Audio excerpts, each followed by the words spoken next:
agradecemos la presencia con nosotros hoy de Pancho Álvarez, Francisco Álvarez, abogado, ex coordinador general de Participación Ciudadana, porque en esta semana, como decíamos al principio, se han confluido muchos temas importantes, jurídicos, políticos, y entonces hemos apelado a él para ver si nos trae algún poco de claridad, Pancho. Así que gracias por aceptar nuestra invitación. Vamos a empezar por el fallo del Tribunal Constitucional, que ya conocemos. Ya ayer se conoció la el sentencia, texto completo. sí, la sentencia. Y ahí entonces eso me lo relaciona el contenido, sobre todo lo que tiene que ver con la Constitución no puede ser declarada inconstitucional, y ya hay una decisión que toma aspecto constitucional sobre las primarias abiertas, y relaciona esto con la convocatoria al Consejo Nacional de la Magistratura. Bueno, buenos días, Rafael, Juan Bolívar, a los amigos y amigas televidentes. Tú lo que me has preparado de desayuno es un cóctel. y un cóctel caliente. Sí, bueno, esta semana ha sido realmente una semana de mucho contenido, vamos a decirlo de esa manera. Pero bueno, esta decisión del Tribunal Constitucional es una decisión importante, no hay ninguna duda. Hay que tratar de no confundirse leyendo la sentencia, porque el Tribunal Constitucional siempre, es su metodología en todos los casos, en todas sus sentencias, expresa primero las opiniones de cada parte. Sí. Y obviamente algunos se confunden pensando que es una posición del Tribunal Constitucional, y el Tribunal lo que está sencillamente citando lo que está pidiendo la parte accionante o cualquiera de las partes que intervienen en el proceso. De todas maneras, la decisión es clara. Hay aquellos que están ya navegando en internet buscándola para leerla, llamó la atención sobre dos párrafos, el 9.13 y el 9.19. En el 9.13 el Tribunal Constitucional da su propia opinión, y definitivamente es que la Constitución no puede ser declarada inconstitucional por el Tribunal Constitucional. Puede ser modificada por la Asamblea Revisora. Exacto. Y cuando una de las partes intervinientes, creo que un amicus curiae, dijo que en otros países se permite que el Tribunal Constitucional, pues el nuestro ha señalado, eso es porque la Constitución de allá lo permite, cosa que no ocurre en nuestra Constitución. En nuestra Constitución la única forma de modificar la Constitución es vía la Asamblea Revisora. Ya. Y no tiene ningún otro órgano público tiene potestad para eso. Y lo dice con sus propias palabras en el 9.13. Pero en el 9.19 sencillamente dice, recordemos que hay una disposición de la Constitución que prohíbe al Tribunal Constitucional revisar las decisiones de inconstitucionalidad o relativas a la Constitución que haya dictado la Suprema Corte de Justicia antes de que se proclamara la Constitución del 2010, y como ya la Suprema había señalado, antes del 2010 había señalado, no, la Constitución no puede ser inconstitucional, y había dicho también, la Constitución puede producir efectos retroactivos, porque Julio Curi, por ejemplo, uno de los argumentos que utiliza es que la Constitución no puede producir efectos retroactivos. No, las leyes, los decretos, los reglamentos no pueden producir efectos retroactivos. Pero la Constitución sí. Pero la Constitución sí, y eso lo dijo la Suprema Corte de Justicia. El Tribunal Constitucional ahora lo cita y dice, esos aspectos nosotros no podemos tocarlos. Ese ya es el precedente constitucional, no dictado por ellos, sino por la Suprema anterior, pero que tienen igual valor en términos de que los precedentes constitucionales del Tribunal Constitucional o de la Suprema antes del 2010, en funciones de Tribunal Constitucional, pues son obligatorios para todos los poderes públicos y para todo el mundo. ¿Y eso incluye las primarias abiertas? Bueno, y ahí se abre una ventana para discutir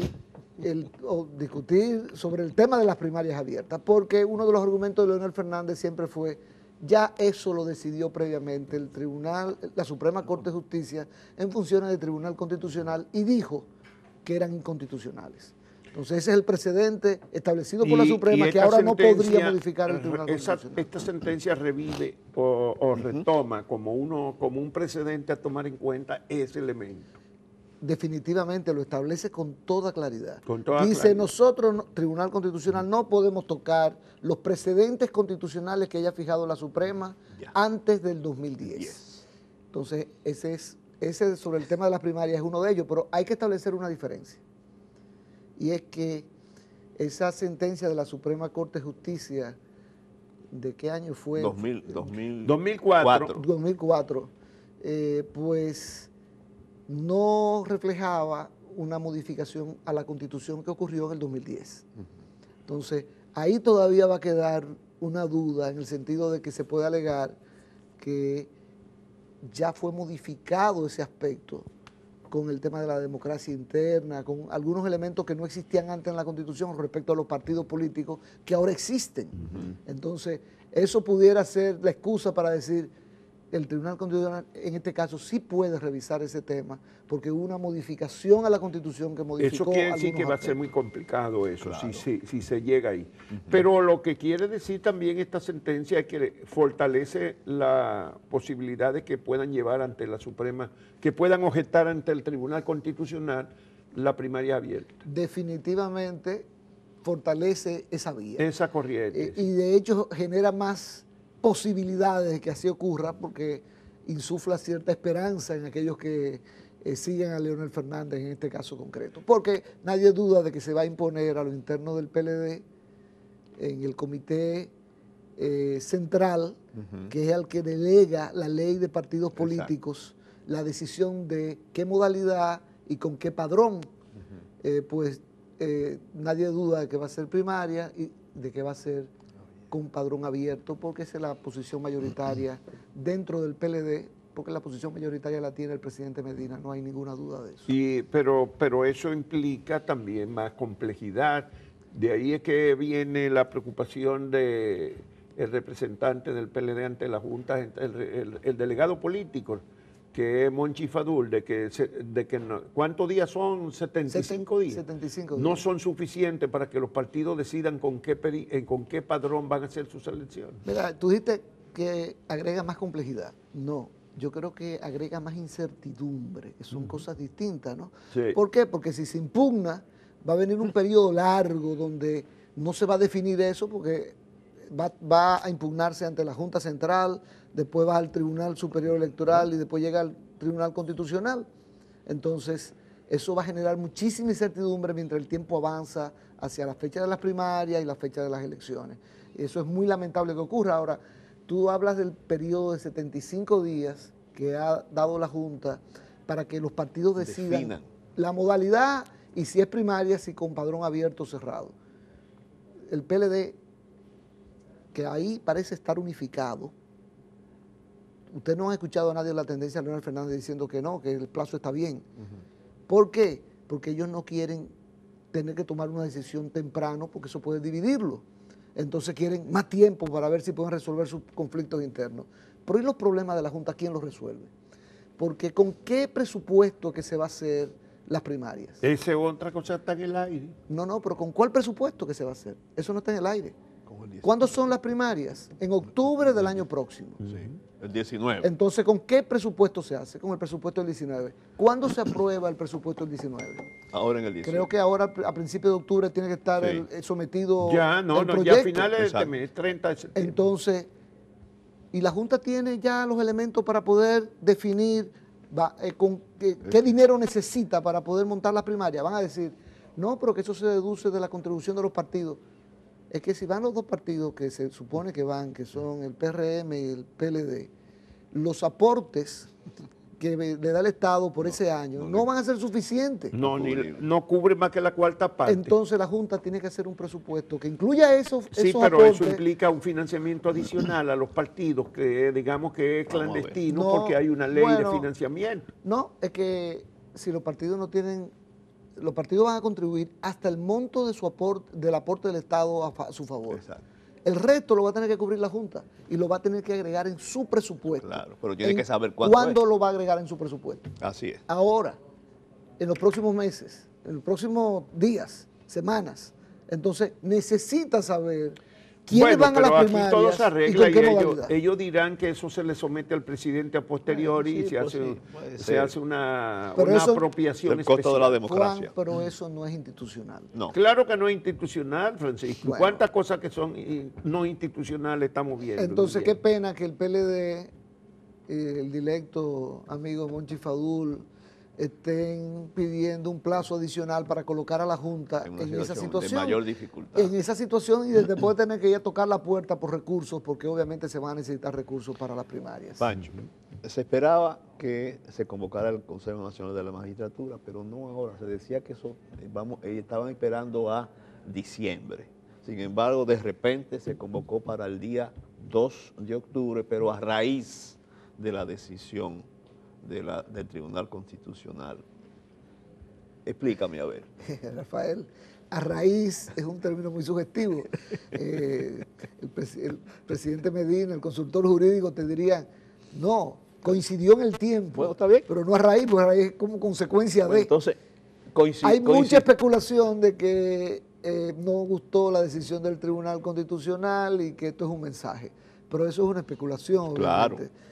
La realidad es que fue una decisión, la del Tribunal Constitucional, donde faltó un solo voto y fue porque no participó. No participó. Previamente, el de Katia Miguelina Jiménez, que yo no dudo que está alineada, esa es mi opinión personal sobre lo que creo que ella haría con esa decisión que tomó el Tribunal Constitucional. O sea, que estamos hablando de una decisión a unanimidad de los presentes, de 12 de los 13. Exacto. Entonces, no creo, ahí habían, señores, jueces danilistas. Ahí, en el Tribunal Constitucional, cuando digo danilistas, son simpatizantes del presidente Medina. Sin embargo, no votaron a favor de esa posición. Pero es interesante la convocatoria, porque los 4 miembros que deben ser, yo iba a decir sustituidos, pero uno no. sustituido solamente, y 3 podían ser revaluados. Recordemos que esos que se van ahora a revisar son los únicos 4 que pueden ser reelectos. Después, todos los demás, no hay reelección. No hay reelección. ¿Por qué? Porque se estableció un periodo para los primeros 13 jueces de 6 años el primer periodo, con 4 jueces, 9 años de duración y 13 años. Por cierto, Milton Ray Guevara es de lo que se sacó la loto, ¿no? Con 12 años de duración. Y la Constitución estableció, y la ley, que los únicos que pueden ser reelegidos son los del primer tramo. Los del primer tramo. Los de No, 6 del primer años. tramo. Porque los Son otros los ya de- con los de 9 y menos 12 tiempo, sí. tienen suficiente tiempo. O sea que cualquiera menos Víctor Gómez Vergés, porque aparte de que venció su periodo, Tiene más de 75 años y no puede volver, los otros 3 pudieran ser confirmados. confirmados. Pero no, yo lo escuchaba esta mañana a ustedes temprano, no se trata necesariamente de una evaluación. No. No, es una confirmación. Los jueces de la Suprema sí tiene se que habla ser de evaluación, pero estos no. Esto es una confirmación o no, o pueden ser sustituidos. Seguro que el presidente Medina va a sustituir, tal vez no a todos, pero a la mayoría. Estamos hablando, uno que se va, de los otros 3, que seguro que 2 adicionalmente se van. Y ustedes dirán, ¿y los jueces de la Suprema que van a ser evaluados? Su periodo para evaluación, porque ellos no tienen periodo de vigencia, igual que los del Tribunal Constitucional, no lo tienen. No. Ellos tienen un periodo para ser evaluados cada 7 años. Cada 7 años. Pero ocurre que ese periodo vence en diciembre. En diciembre. No ha vencido todavía. Pero yo estoy seguro que en la consultoría jurídica, que está muy bien amueblada en el Palacio Nacional, hicieron su cálculo. Comenzamos ahora el 2 o 3 de octubre con la primera sesión, y en lo que los plazos se establecen, va a llegar diciembre. Y van a terminar justo cuando venza ese periodo, y entonces ahí vendrán las sustituciones. ¿Cuál es el gran peligro? El gran peligro es que el presidente Medina se vea tentado a hacer lo que hizo Leonel Fernández. Exacto. Prepararse, blindarse para cuando salga del poder, entonces en consecuencia hay que poner jueces que no haya duda alguna de cuál va a ser su posición cuando vengan estos temas a la Suprema Corte de corrupción pública, en fin. Y ese es el gran peligro que enfrentamos. El presidente Medina, por la vía del consultor jurídico del Poder Ejecutivo, Flavio Darío Espinal, señaló que garantizaba la pulcritud, la transparencia, la correcta selección. Donde se equivocó en la frase fue cuando dijo, igual que ocurrió el año pasado. El año pasado no fue el mejor ejemplo a citar por parte del consultor jurídico del Poder Ejecutivo. Bueno, Pancho, pero sobre el reglamento de la Junta Central Electoral, el proyecto de reglamento, ahí descubrimos una cosa. Nosotros habíamos hecho broma aquí diciendo que no estábamos en pre-campaña, sino en pre-campaña. Y resulta que el reglamento establece esa pre-campaña para darle, digamos, una cobertura a lo que está ocurriendo ahora. ¿Cómo es la cosa? Bueno, Juan, la verdad es que eso es una sorpresa. Sí, de la Junta Central. Sí, uno pensaba, ¿qué va a hacer la Junta Central Electoral con todo esto este desmadre que está ocurriendo antes de la pre-campaña, cuando se supone que no puede haber campaña electoral, en violación clara de la nueva ley de partidos políticos, y la Junta sacó su sombrero de mago y sacó su conejo. ¿Y cómo se llama ese conejo? Previo de pre-campaña. Periodo previo de pre-campaña. Ajá, estamos en el previo ahora, o sea, en el pre-campaña. Eso no está en la ley por ninguna parte. Eso lo creó la Junta. Ahora, oigan, mi opinión, la Junta tiene capacidad reglamentaria para hacerlo. Lo he defendido siempre. No es la ley le da el poder reglamentario, pero la Constitución se lo da de manera directa. O sea que creo que fundamento tiene la Junta. Ahora, vamos a examinarlo desde el punto de vista racional. Ese periodo previo de pre-campaña, ¿cuánto va a durar? Uno piensa, ¿cuánto dura la pre-campaña? 3 meses. No, 2 meses y medio cuando es primarias, porque es el primer domingo de octubre.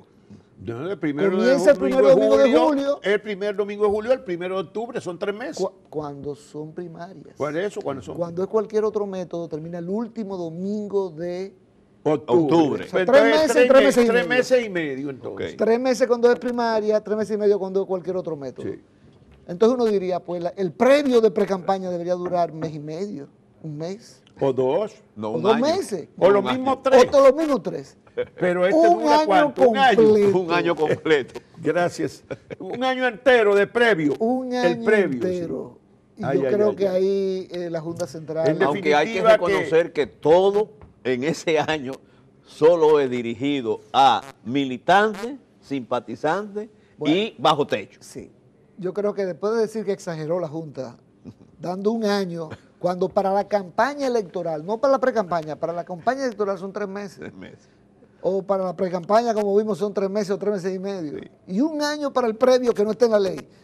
Pero bueno, como tú dices, Rafael, lo positivo es que cuando tú vas a ver qué actividades se pueden realizar durante el previo, está bastante restringido. El artículo 12 de ese reglamento dice, podrán celebrar reuniones a lo interno de los locales de sus respectivas organizaciones, en locales cerrados y áreas restringidas donde no estorpezca el libre tránsito ni se interrumpa el normal desenvolvimiento de las actividades ciudadanas y ciudadanas, siempre que las mismas se realicen con el objetivo de dar a conocer sus propuestas internas. Y prohíbe de todo, las manifestaciones, las caminatas. Pero eso está prohibido en la pre-campaña también. Sí, pero claro, pero ya vimos que... Era para la pre-campaña y ahora es el previo esto tenía que decirlo. Pero además prohíbe las camisetas, las gorras, en fin, los partidos van a estar muy restringidos. Yo creo que, aparte de la exageración del año, que como esto es un borrador, yo espero que la Junta lo reduzca a 3 meses. Pero lo más importante de todo, no es tanto el tiempo, que si 3 meses, 6 meses, lo más importante es que la Junta haga cumplir esta disposición.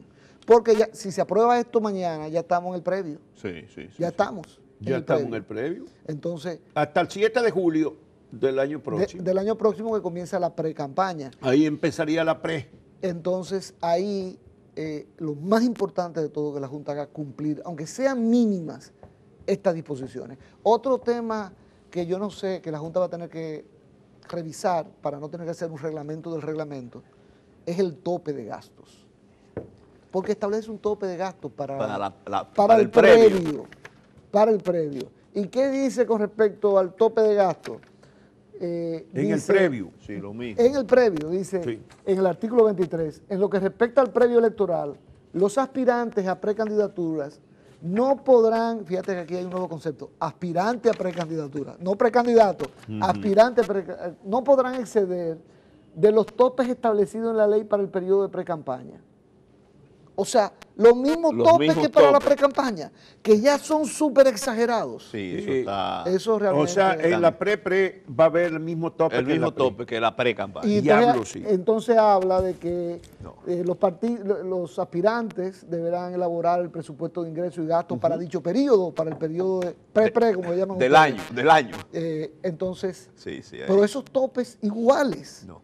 O sea, en otras palabras, 70 pesos por elector hábil para nivel presidencial, 60 pesos, No. 500 millones de pesos de tope de gasto en nivel presidencial para En el la pre-pre. pre-pre O sea que no. sumado a los 500 del pre, ya van 1000. ya van 1000. No, O sea que para ser candidato hay que buscarse 1000, se pueden gastar hasta 1000 millones de pesos para llegar a la candidatura. Solamente para llegar a la Sí, candidatura. lo que se va a gastar para ganar la presidencia, entonces, por ejemplo, el presidente. Así mismo es. Queremos hacer que las campañas sean menos costosas. Ya, ahora es que se va a tener que invertir dinero. Todo este tema de controlar la pre-campaña tuvo una sola finalidad, reducir el gasto. El gasto. Y sin embargo, pues No, obviamente no aparece se la logra, reducción. Entonces, no se logra ese hay que objetivo. esperar entonces que la discusión se disminuya el tiempo y también el tope. Pero este proyecto de reglamento, que es lo que es, un proyecto de reglamento, es importante señalar a los amigos y amigas televidentes, sobre todo aquellos que hacen su due diligence, su trabajo, ¿no? De que hay un plazo para someter a la Junta Central Electoral pues sus opiniones. Todo el que quiera opinar puede enviarle a la Junta Central Electoral su opinión. Miren, ciudadanos, ciudadanas, usted envía un correo electrónico a la Junta, por cualquier otra vía, una carta donde se opone a que, por ejemplo, sea tan largo o tenga esos topes. Y eso ayuda a construir democracia. Esto no es todavía definitivo, esto es un proyecto que va a ser discutido con los partidos y que todos en la sociedad tenemos el derecho a opinar sobre él. Sí. Bueno, Pancho, en cuanto a hay otro tema pendiente, Son muchos. el concurso de los fiscales del Eso va Ministerio caminando. Público. Sí. Ahí vimos esta semana que el magistrado Villalona levantó un recurso ante el Tribunal Superior Administrativo, creo que fue, de impugnación al llamado de concurso porque no se hizo su evaluación, como Sí. mandaba la ley. La realidad es que las cosas apresuradas o no salen bien o generan siempre incertidumbre, opiniones que se hubiesen podido evitar, negativas me refiero, y hay mucha aprehensión con este tema, sobre todo que, por ejemplo, de buenas a primeras salió como del foco noticioso. Ustedes Sí, se sí, recordarán, ¿no? Pasó un tiempo sin que nadie supiera nada, pero esos concursos siguen su rumbo, ¿no? Y en este momento nadie sabe qué va a ocurrir con un grupo de fiscales valiosísimos que han hecho un trabajo donde se han ganado el respeto de la sociedad. Entre los cuales está que es el de lavado de activos. Bueno, Miranda Villalona Miranda ha sido reconocido por la sociedad. Y yo particularmente tengo mis propios recuerdos porque tal vez la gente se olvida que él fue uno de los fiscales en el caso Baninter. Y en la audiencia donde se sacó al listín diario de los activos que iban a ser incautados por sentencia, en esa audiencia, los 3 fiscales que iban le llegaron las conclusiones en plena audiencia. Sí. Miranda Villalona la leyó y dijo: yo no estoy de acuerdo con esto. Y plantó su decisión en ese momento de una manera muy valiente para lo que se estilaba, sobre todo en esa época. Y siempre ha sido una persona reconocida. Y él no fue reconocido por participación ciudadana con el premio reconocimiento a la lucha anticorrupción. Precisamente por esa actuación de él en el caso Baninter. Yo creo que eso fue lo que le valió ese merecimiento. Pero no solamente en el caso de Miranda Villalona. Estamos hablando de Jenny Berenice Reynoso. También, y Miriam, bueno, Miriam Germán no está en este caso, pero No. fue también reconocida con ese mismo. Correcto, pero yo estoy refiriendo al A tema los del Ministerio fiscales. Público. Sí, del Ministerio Público. Jenny Berenice Reynoso, Luisa Liranzo, Johanna Reyes en La Vega, Olga Diná en Santo Domingo. Hay otros fiscales que han hecho un excelente trabajo y de buenas a primeras se les privó del derecho que tenían a ser reevaluados y se les quiso someter a un concurso público cuando la ley del Ministerio Público lo que establece es que para usted aspirar a un segundo periodo, si ya fue aprobado para el primero, ¿cómo someterlo a un concurso público? Lo que hay que hacer es reevaluarlo, evaluar su desempeño para ver si usted procede. merece un segundo término. Y la gente dice, bueno, que le faltaba nada más 1 año y medio del segundo término. Eso no importa. Ella debió ser confirmada por ese 1 año y medio porque iba a pasar la evaluación de desempeño, me refiero a ese grupo de fiscales, sin ninguna dificultad. Ahora, ¿cuál es la suerte?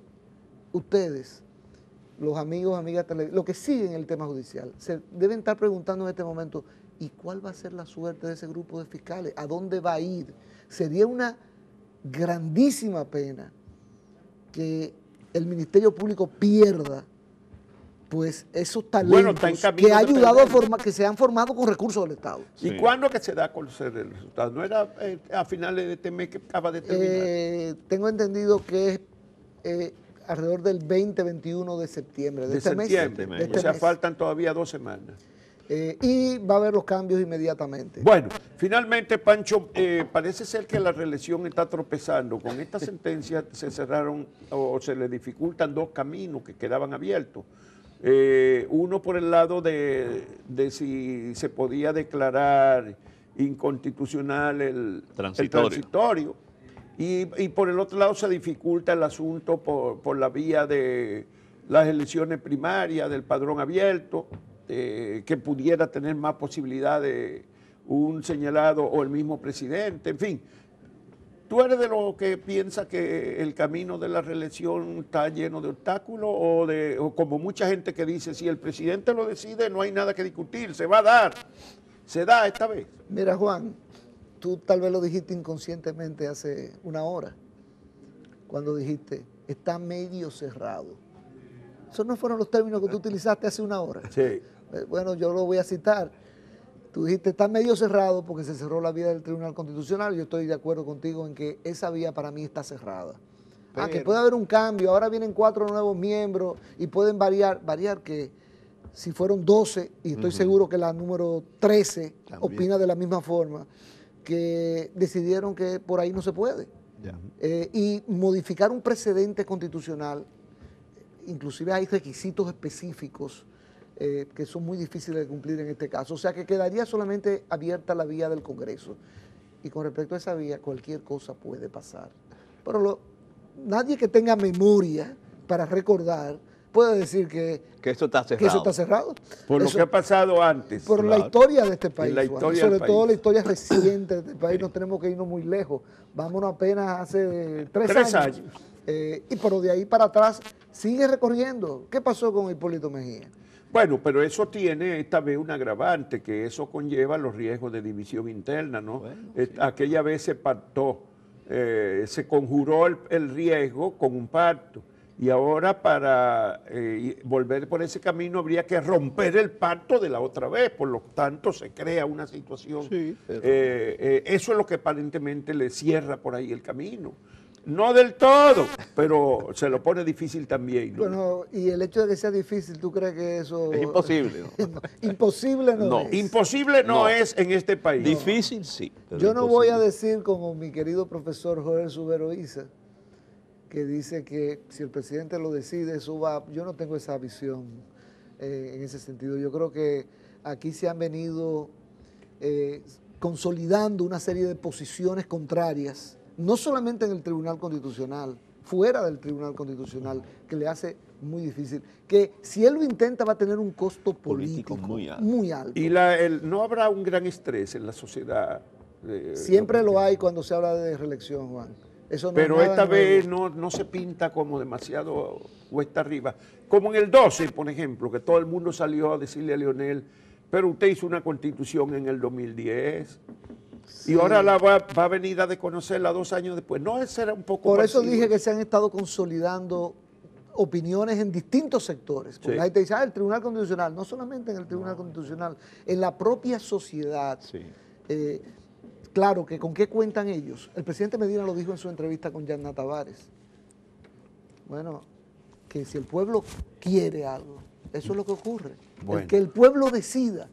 Bueno, y él está contando con el tema clientelar, con esos 2.200.000 dominicanos que reciben o un salario, o un bono, o cualquier otro tipo de subsidio por parte del gobierno, para tratar de encontrar la brecha. Bueno, muchas gracias Francisco Álvarez Valdés, jurista, militante social, ex coordinador de participación ciudadana y miembro activo de esa institución, por su comparecencia esta mañana aquí. Gracias a ustedes.